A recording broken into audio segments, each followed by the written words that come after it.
इस संसार समुद्र से पार होना बहुत कठिन है, क्योंकि भगवती माया का ऐसा आकर्षण है कि एक क्षण में हम सत ज्ञान भूल जाते हैं। असत अज्ञान का ऐसा साम्राज्य सा छाया हुआ है। सत संकल्प करते हैं कि आज के बाद हम ऐसा नहीं करेंगे, पर विवश होकर के फिर माया हमसे वैसा ही करा देती है जो नहीं करना चाहिए। उसके लिए हमें अध्यात्म बल की आवश्यकता है। अध्यात्म बल बड़े कृपा पात्रों के हृदय में जागृत होता है। कृपा हमारे ऊपर है, पात्र हमें बनना है। कृपा ना होती तो मनुष्य देह न मिलता, साधु संग न मिलता, धाम आने को न मिलता, नाम लीला रूप प्रभु के सिद्धांत ये सुनने को न मिलता। कृपा तो है, अब हमें कृपा पात्र बनना है, तभी वो प्रेमामृत रस हमारे हृदय में आएगा। कृपा पात्र उपासक एकमात्र अपने आराध्य देव के चिंतन का ही महत्व रखता है। उपासक के अंदर ये प्रश्न नहीं आना चाहिए कि हमें 6 महीना 1 वर्ष हो गए नाम जप करते हुए, कोई हमें परिवर्तन तो नहीं दिखाई दे रहा। 1 महीना अगर हम नाम जप कर रहे हैं या 1 वर्ष नाम जप कर रहे हैं तो ये सत चिंतन है। सत चिंतन कभी व्यर्थ नहीं होता। तुम्हें पता नहीं है कि तुम्हारे कितने अशुभों का नाश कर चुका है नाम, यदि वास्तविक आप जप रहे हैं। संचित कर्मों को पहले भस्म करता है नाम। इसीलिए नवीन उपासक को ये अनुभव नहीं होता कि नाम का फल क्या है, क्या आनंद है, क्या दुख मिटता है।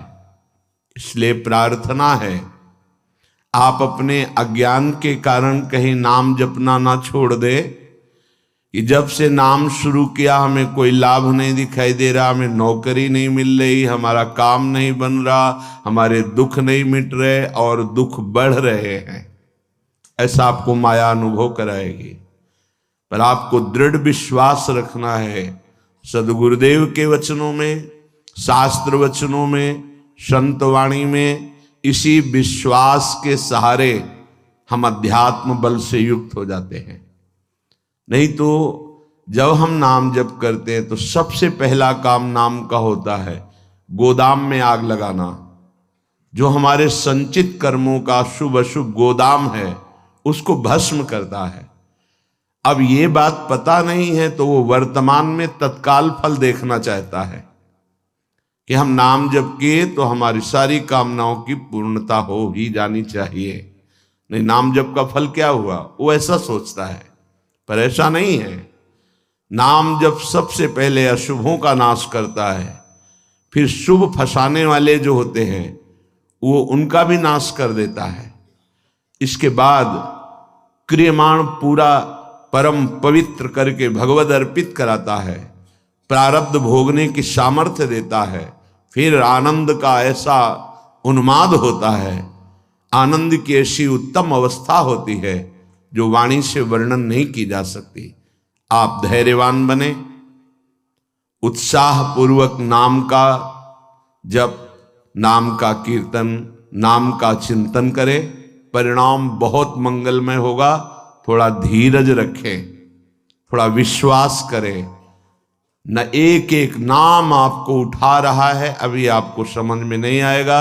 जब आपके पाप नष्ट हो जाएंगे, हृदय निर्मल होने लगेगा, तब आपको समझ में आएगा। मेरा मन प्रियाजू की कृपा से इस प्रेम रस में आविष्ट हो गया है। अब मेरे लिए वृंदावन से उत्तम कोई नहीं, क्योंकि वृंदावन ने मुझे प्रियाजू प्रदान किया, प्रियाजू के चरणों का प्रेम प्रदान किया, राधा नाम प्रदान किया। अब किसी की कोई मर्यादा नहीं। प्रेम की अपनी स्वयं की मर्यादा है कि वो किसी की मर्यादा नहीं रखता। प्रीति न काहू की कान विचारे, ये प्रेम है। प्रीति की रीति रंगीलो ही जाने। अगर प्रेम का सही रूप कोई जानता है तो प्रभु श्री कृष्ण जानते हैं। इसलिए वो मर्यादा पुरुषोत्तम के रूप में जब अवतरित हुए तो एक एक मर्यादा का पालन। और जब लीला पुरुषोत्तम प्रेमावतार श्री कृष्णचंद्र जी, तो महाराज की लीलाओं को समझना सदगुरु की चरण शरण में बैठकर ही हो सकता है। जो रसिक हैं, जो लाडली लाल के रस में डूबे हुए रसिक सदगुरुदेव हैं, उनके चरणों के समीप बैठकर ही इनकी लीला समझ सकते हैं। नहीं, इनकी लीला बड़े बड़े मुनियों के लिए भी अगोचर ही है। न देवैर ब्रह्मादेर न खलु हरि भक्तेर न सुहृदा, ये स्वयं बाके हैं, इनकी लीला भी बाकी है। ये बाके की बाकी लीला को जिसका कहीं कुछ बाकी नहीं रह गया वही समझ सकता है। कोई भी चाह, कोई भी लालसा यदि बाकी है तो बाके की लीला को नहीं समझ सकता। जिसका हृदय समस्त कामनाओं से, इच्छाओं से रहित हो चुका है और प्रेम रस का रसिक हो गया है, वो इनकी लीलाओं को जानता है। श्रीपाद कह रहे, ये मैंने इसलिए कहा कि मेरा मन श्यामा श्याम के प्रेम में अब प्रवेश कर गया है और ये प्रेम पंचम पुरुषार्थ है। तो उपासक को बड़ी कृपा यदि वृंदावन धाम आने को मिले, आश्रय मिले, वास करने को मिले, उसमें विशिष्ट कृपा के सत्संग मिल जाए। सत्संग से हमारे समस्त संशयों का नाश हो जाता है और हृदय दृढ़ हो जाता है कि अब मैं मुक्त होना चाहता हूं। जीवन मुक्त महापुरुष ही प्रेम में प्रवेश होता है, ध्यान रखना। प्रेम रस तभी प्राप्त होता है, पहले प्रेम जीवन मुक्त करता है, तत्वबोध कराता है। सर्वान वस्तु तया निरीक्ष परम स्वाराध्य बुद्धिर्मम, जो उपनिषद कहते हैं सर्वम खलमिदम ब्रह्म ने नानास्त किंचन, इसका पहले बोध होता है, फिर प्रेम रस प्राप्त होता है। जीवन मुक्त करके विदेह स्थिति से फिर वो प्रेम प्रदान करते हैं। जैसे पांचों भूले देह शुद्धि, ये विदेह स्थिति है। तब छठे भावना रास की, तब वो भावना में प्रवेश करता है। इतनी ऊंचाई हम अपने साधन बल से नहीं प्राप्त कर पाते, ये गुरु कृपा बल से। तभी कहा है रे मन रसकन संग बिन रंच न उपजे। एक साधारण बिना साधन जानने वाले को भी प्रिया जो मिल गए। क्यों? क्योंकि सीधे रसिक कृपा और आसक्ति मेरी लाडली मेरी प्रिया जो, वो दुनिया के शास्त्रों का परिचय नहीं जानता, सिद्धांतों का परिचय नहीं जानता, बस उसके हृदय में एक बात बैठ गई, मेरी प्रियाजू, मेरी स्वामिनी, मेरी प्राण प्रिय सखी लाडली जू, बात बन गई। ये जन्म बंधन से, कर्म बंधन से मुक्त होना बहुत कठिन विषय, बहुत कठिन। जब शास्त्रों का स्वाध्याय करो तब पता चलता है। तभी कहते हैं भगवत प्राप्ति अत्यंत कठिन, पर वो गलत शब्द है। भगवत प्राप्ति अत्यंत सरल। संसार का राग, शरीर का राग छोड़ पाना बड़ा कठिन। इसीलिए परिणाम को वो कठिन बोल देते हैं। परिणाम को कठिन बोलने से घाटा हो जाएगा, हम डर जाएंगे कि हम भगवत प्राप्ति नहीं कर पाएंगे। हमें उत्साह रखना है कि भगवत प्राप्ति बहुत सरल है।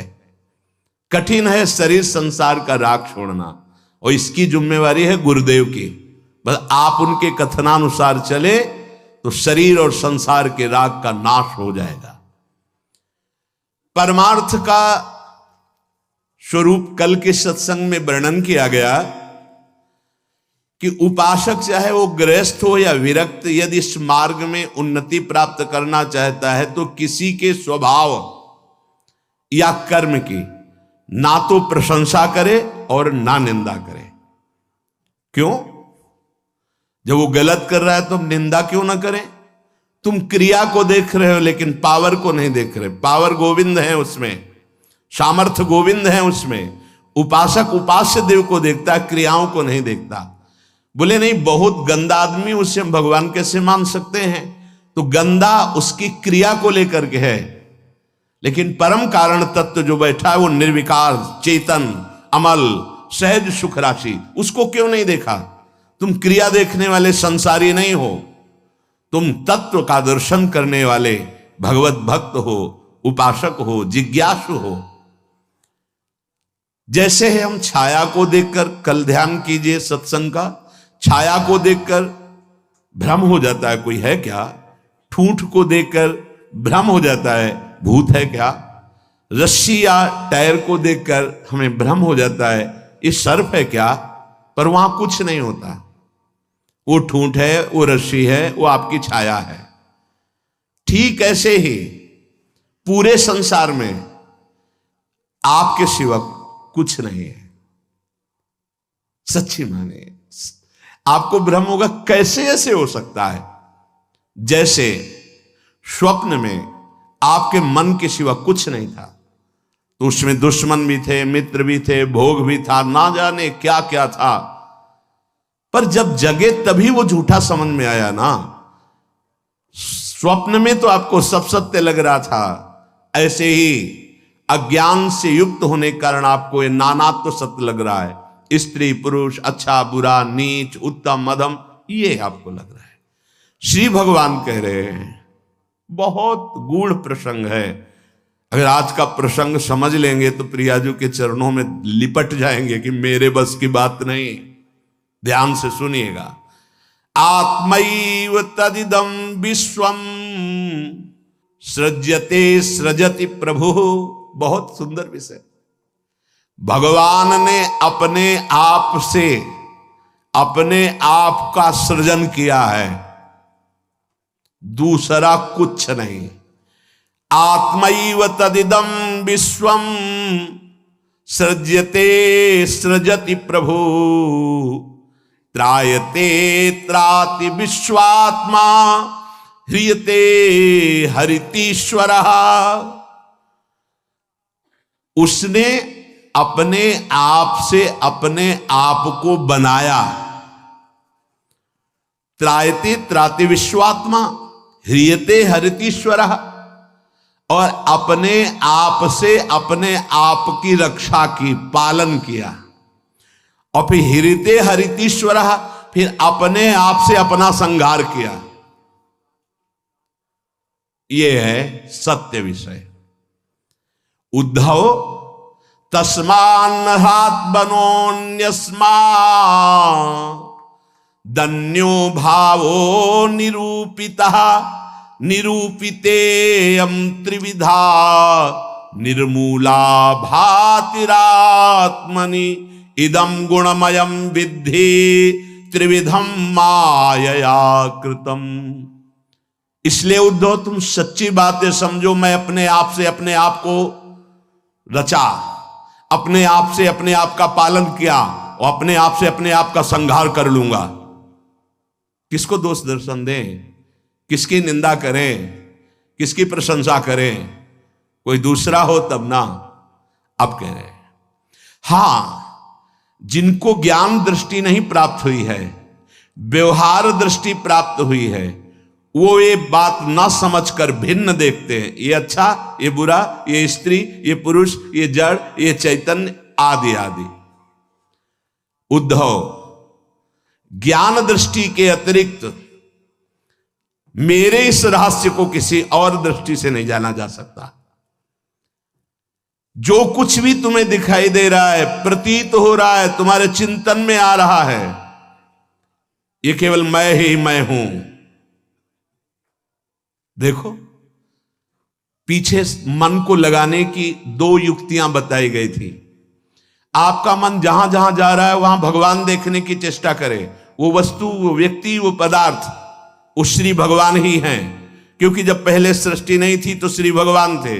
भगवान ने अपने आप में सृष्टि रची तो सब कुछ भगवान है, और जब समेट लेंगे तो केवल भगवान बचेंगे। तो जहां जहां मन जाए, जिस वस्तु व्यक्ति स्थान में, उस श्री भगवान को देखिए कि ये वस्तु, ये व्यक्ति, ये स्थान मेरे आराध्य देव बने हुए। दूसरी बात कही गई थी, जहां जहां मन जाए वहां से हटा के अपने लक्ष्य में लगाइए।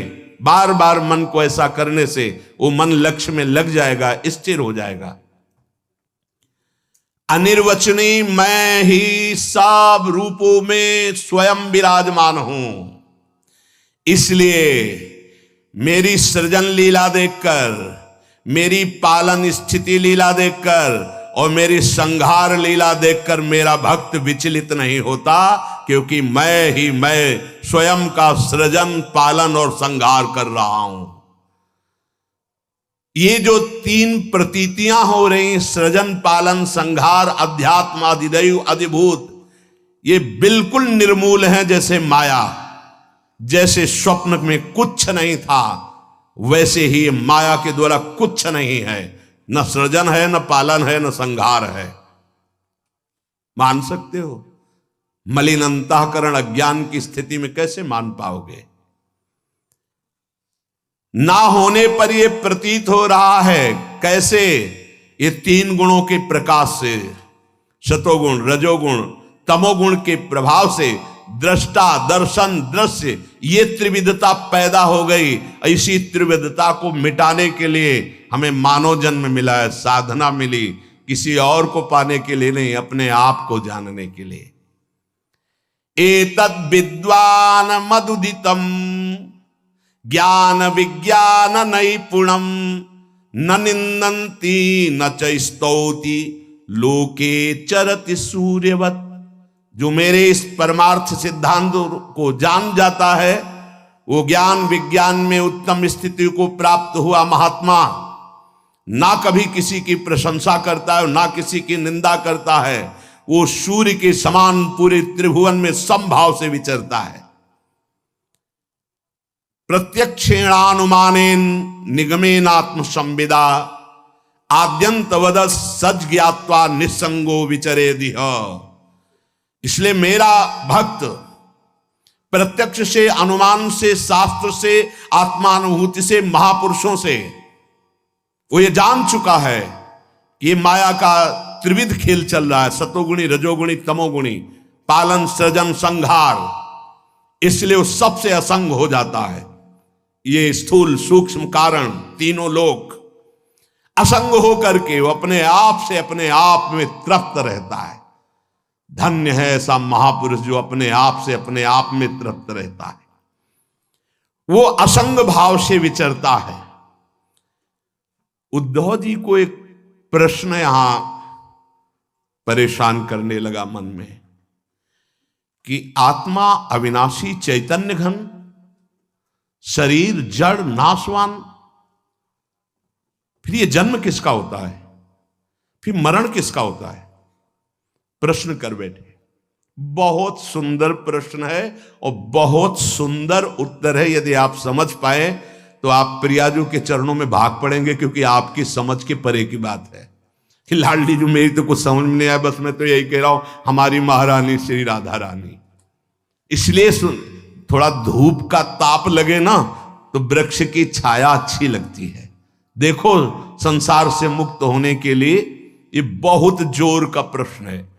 उद्धव जी ने कहा, नैवात्मनो न देहस्य संसृतिर्दृष्ट दृश्ययो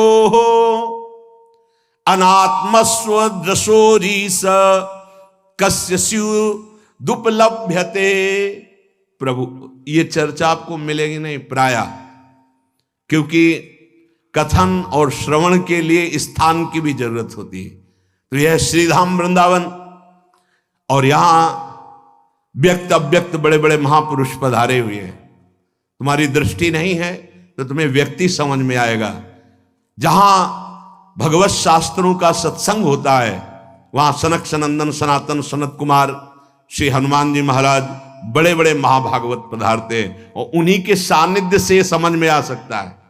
ये विशुद्ध भागवत परमार्थ मार्ग है। उद्धव जी ने पूछा कि भगवान, ये जो आत्मा है ये दृष्टा है, और शरीर जो है ये दृश्य है। आत्मा स्वयं प्रकाश है और देह जड़ है। ऐसी स्थिति में ये जन्म मरण किसका होता है? आत्मा का जन्म मरण हो नहीं सकता, क्योंकि स्वयं प्रकाश है। और जड़ शरीर का हो नहीं सकता, क्योंकि नाशवान विकारी है, ये तो यही नष्ट हो जाता है। महाराज, ये मरता कौन है और जन्मता कौन है? ना आत्मा और ना शरीर। अगर ये शरीर जन्मता मरता है तो शरीर को नष्ट करने के बाद फिर अब जन्म मरण खत्म हो जाना चाहिए, पर फिर शरीर मिलता है। आत्मा को हो नहीं सकता, क्योंकि स्वयं प्रकाश निर्विकार चैतन्य घन। तो ये होता किसको है जन्म मरण? इसका होना उपलब्ध है कि होता है जन्म मरण, तभी होता किससे है भगवान? हे जगत गुरु, आप हमारे संशय की निवृत्ति करें। आत्मा व्ययो गुण शुद्धा स्वयं ज्योतिरनावृत अग्निवद्दारुवच्चिदेहा कस्य संस्कृति।